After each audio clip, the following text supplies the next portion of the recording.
Cette chose m'a été recommandée par une bohémienne pour me débarrasser de tous les cauchemars, pour me mettre à l'abri des mauvais rêves et pour que je cesse de broyer du noir dans le noir. Et le dernier, je suis pas prête de l'oublier. Non,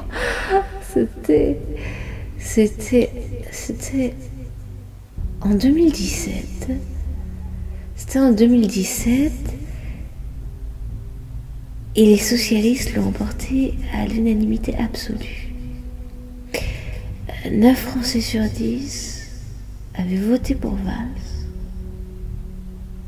Et j'ai dû assister avec un cœur battant à tout rompre, à toutes les métamorphoses de la rose. Le président était devenu, je sais pas, une sorte de tyran sanguinaire.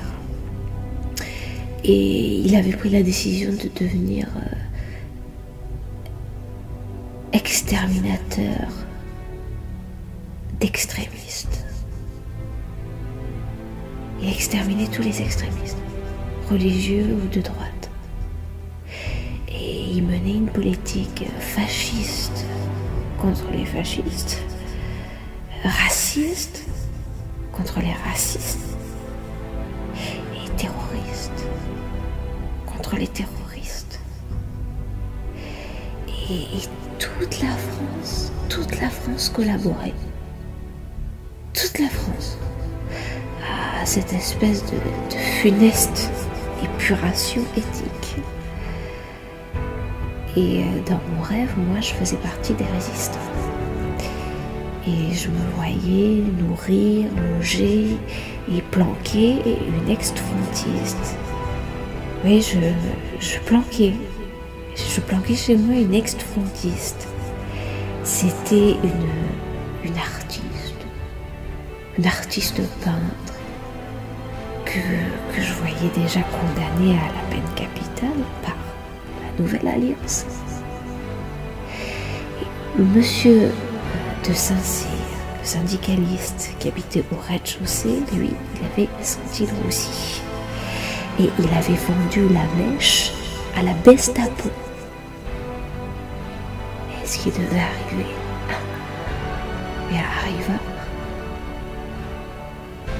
On va frapper à ma porte. Oh, mon extrémiste dormait profondément. Et j'ai ouvert la porte en serrant les dents. Et là, je me suis fait passer pour elle. Je me suis prise pour elle. Donc, ils l'ont prise pour moi.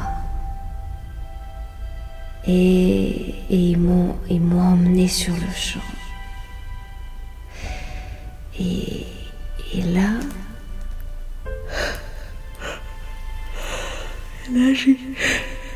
j'ai ouvert les yeux juste au moment où il s'apprêtait à éteindre les cieux. Quel cauchemar.